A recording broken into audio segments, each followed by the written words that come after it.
എല്ലാരും ചൊല്ലണ് എല്ലാരും ചൊല്ലണ് കല്ലാണി നെഞ്ചിലങ്ങ് കരിങ്കല്ലാണ്.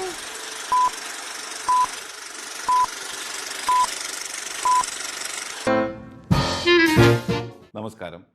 യരലവിയുടെ ചിത്രകൂടത്തിലേക്ക് സ്വാഗതം. മലയാള സിനിമയുടെ സാമൂഹിക ചരിത്രം മാറ്റിയെഴുതിയ ആദ്യത്തെ ചിത്രമായിരുന്നു നീലക്കുയിൽ.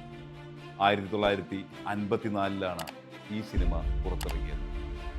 നമ്മുടെ സ്വന്തം മണ്ണിൻ്റെ കഥ പറഞ്ഞ ആദ്യത്തെ ചിത്രമായിരുന്നു നീലക്കുയിൽ. ആ വിജയഗാഥ രചിച്ചത് രാമു കാര്യാട്ടും പി ഭാസ്കരനും ചേർന്നായിരുന്നു. മലയാള സിനിമയ്ക്ക് ആദ്യത്തെ ദേശീയ അംഗീകാരം നേടിക്കൊടുത്തത് നീലക്കുയിൽ എന്ന ഈ ചിത്രമായിരുന്നു. അക്കാലത്ത് സിനിമയിൽ സാമൂഹിക പ്രമേയങ്ങൾ അവതരിപ്പിക്കുന്നതിൽ പരിമിതികളുണ്ടായിരുന്നു. ജാതി വ്യവസ്ഥയുടെ കയ്പും ദളിത് ജീവിതത്തിൻ്റെ യാതനയും ഒരു സിനിമയിൽ അവതരിപ്പിക്കുക എന്നത് ഒരു വെല്ലുവിളി തന്നെയായിരുന്നു. ശ്രീധരൻ എന്ന നായരും നീലി എന്ന ദളിത് യുവതിയും തമ്മിലുള്ള പ്രണയം, ഇത് സമൂഹത്തിൽ ഉണ്ടാക്കുന്ന സംഘർഷങ്ങളാണ് ഈ സിനിമയുടെ പ്രമേയം. കുമാരനാശാൻ്റെ ദുരവസ്ഥ എന്ന കവിത മലയാള സാഹിത്യ ലോകത്ത് കൊണ്ടുവന്ന വിപ്ലവം എന്താണെന്ന് നമുക്കറിയാം. മലയാള സിനിമയിൽ ആ മാറ്റം കൊണ്ടുവന്നത് നീലക്കുയിൽ എന്ന സിനിമയാണ്. സത്യൻ്റെ സ്വാഭാവികമായ അഭിനയവും മിസ് കുമാരിയുടെ ഗംഭീരമായ പ്രകടനവും നീലക്കുയിൽ എന്ന സിനിമയെ ജീവസുറ്റതാക്കി മാറ്റുന്നു. ഈ ചിത്രത്തിലെ ഗാനങ്ങളെ തൊട്ടുകൊണ്ടല്ലാതെ ഒരു മലയാളിയുടെ ജീവിതവും കടന്നു പോകില്ല. വെറും ഗാനങ്ങളല്ല, മലയാള ഗ്രാമീണ സൗന്ദര്യത്തിൻ്റെ ആത്മാവാണ് നീലക്കുയിൽ പാടുന്നത്. ഈ ചിത്രത്തിൻ്റെ സംവിധായകരിൽ ഒരാളായ പി ഭാസ്കരൻ മാഷാണ് ഈ ചിത്രത്തിലെ 7 ഗാനങ്ങൾ രചിച്ചിരിക്കുന്നത്. മലയാള സിനിമാ സംഗീതത്തിൻ്റെ കുലപതിയായ കെ രാഘവ മാഷാണ് ഈ ഗാനങ്ങൾ ചിട്ടപ്പെടുത്തിയത്. എല്ലാരും ചൊല്ലണം എല്ലാരും ചൊല്ലണം കല്ലാണി നെഞ്ചിലങ്ങ് കരിങ്കല്ലാണ് കരിങ്കല്ലാണ് നെഞ്ചിലങ്ങ്.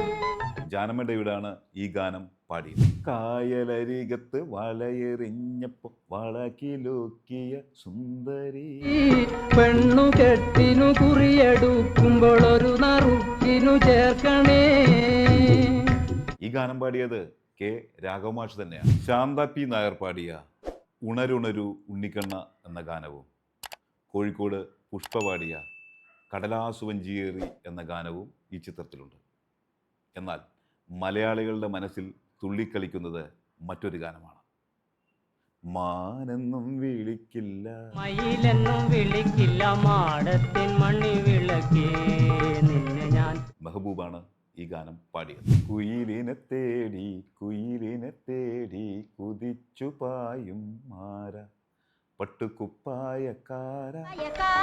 നിന്നോടു ഞാനൊരു കിന്നാരം ചോദിക്കാം, ഒരു കിന്നാരം ചോദിക്കാം.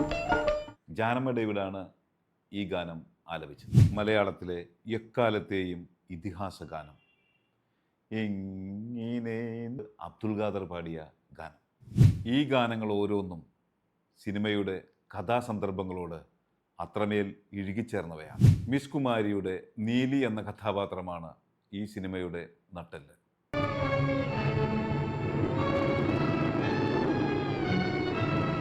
വ്യക്തിദുഃഖത്തിൻ്റെയും തിരസ്കാരത്തിൻ്റെയും പ്രണയത്തിൻ്റെയും നെരിപ്പോളിലൊടുങ്ങുന്നതാണ് നീലിയുടെ ജീവിതം.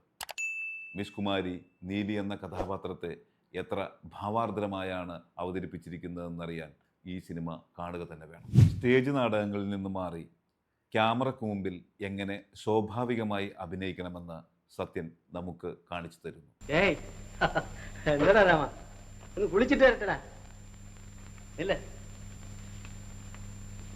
സാമൂഹികമായ ഭയം ഒരാളെ എങ്ങനെ ഒളിച്ചോട്ടക്കാരനാക്കി മാറ്റുന്നു എന്ന ഭാവാന്തരങ്ങൾ സത്യൻ ഗംഭീരമായി അവതരിപ്പിക്കുന്നുണ്ട്.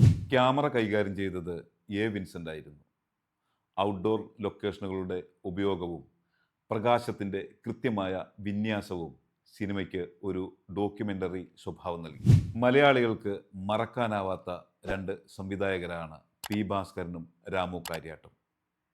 ഇരുവരും ചേർന്ന് നീലക്കുയിൽ എന്ന സിനിമയിലൂടെ മലയാള സിനിമയ്ക്ക് രാഷ്ട്രപതിയുടെ വെള്ളി മെഡൽ കൊണ്ടുവന്നു. പിന്നീട് ചെമ്മീൻ എന്ന സിനിമയിലൂടെ രാമു കാര്യാട്ട് രാഷ്ട്രപതിയുടെ സ്വർണ്ണപുടലും മലയാള സിനിമയ്ക്ക് നേടിക്കൊടുത്തു. നീലക്കുയിൽ മലയാള സിനിമയുടെ വിത്താണ്. സാമൂഹിക വിമർശനം സിനിമയുടെ ലക്ഷ്യമാകണമെന്ന് ഈ സിനിമ നമ്മെ പഠിപ്പിച്ചു. സാമൂഹിക മാറ്റത്തിന് സിനിമയെ ഉപയോഗിക്കണം എന്ന രാഷ്ട്രീയ ദർശനവും കാവ്യാത്മകമായ ലാവണ്യ ദർശനവും ഒന്നു ചേർന്ന അപൂർവ സിനിമയാണ് നീലക്കുയിൽ. മലയാള സിനിമ അതിൻ്റെ അടിവേരുകൾ തേടുമ്പോൾ നീലക്കുയിൽ എന്ന ചിത്രം വലിയൊരു പാഠപുസ്തകമായി എന്നും മുന്നിലുണ്ടാകും. ഈ സിനിമ കാണാത്തവർ തീർച്ചയായും കണ്ടിരിക്കണം. നിങ്ങളുടെ അഭിപ്രായങ്ങൾ താഴെ പങ്കുവയ്ക്കുക. യരലവയിൽ ചിത്രകൂടം വീണ്ടും വരും. Like, share and subscribe.